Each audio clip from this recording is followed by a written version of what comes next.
Hello everyone, welcome to another mini vlog. আজকে আমি আবার তোমাদের সঙ্গে একটা নতুন ভিডিও শেয়ার করে নিচ্ছি। আজকে বিকেলবেলা হঠাৎ করেই আমাদের ইচ্ছা করছিল কোথাও একটা বেড়াতে যাওয়ার জন্য, তাই গাড়ি নিয়ে বেরিয়ে পড়লাম। কোথায় যাব সেটা ঠিক হয়েছিল কিন্তু রাস্তাতে। আমরা কোথায় এসেছি তোমরা কি দেখে বুঝতে পারছো? যদি না বুঝতে পারো আমিই বলে দিই। আমরা এসেছিলাম হুচুকডাঙ্গা রিসর্টে, মানে যেখানে আমাদের রিসেপশনটা হয়েছিল। তখন তো প্যান্ডেল অবস্থাতে দেখেছিলে, আর এখন প্যান্ডেল নেই, খোলামেলা। এসেছিলাম ঠিকই, কিন্তু ও তো আসেনি, ও তো ছিল না। তো তার জন্য ওর জন্য মনটা একটু খারাপ লাগছিল যে ও নেই। তারপরে ওখান থেকে আমরা চলে গেলাম সিঙ্গারা খেতে। সিঙ্গারা, জিলিপি এই সমস্ত কিছু খেয়ে নিয়ে চলে গেলাম দুর্গাপুর ব্যারেজে, যেখানে তখন হচ্ছিল সন্ধ্যা আরতি। এত লোকের ভিড় ছিল আর এত সুন্দর হচ্ছিল আরতিটা। বেনারসে যেরকমভাবে হয় ঠিক সেই রকমভাবে, দেখে তো ভীষণ ভালো লাগলো। প্রায় আধ ঘন্টা ধরে হলো আরতিটা।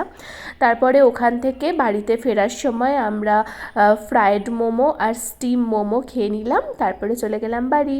আজকের ভিডিওটা এতটুকুই থাকলো। ভালো লাগলে অবশ্যই একটা লাইক করে দিও।